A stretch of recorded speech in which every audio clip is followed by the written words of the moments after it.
Goeiedag iedereen te Hulst, 19 augustus 2025.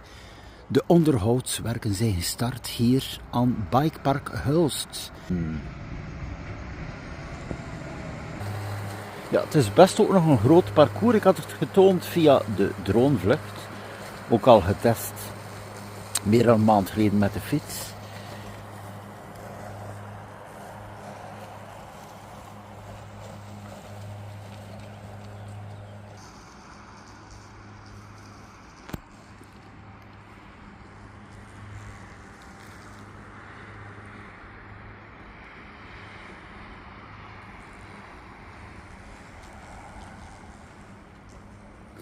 Ja, en dan ook interessant, wat is er nog nieuw bijgekomen? Dus de moeilijkheidsgraad bord was al aanwezig, maar het staat nu ook aangeduid aan de paaltjes hier.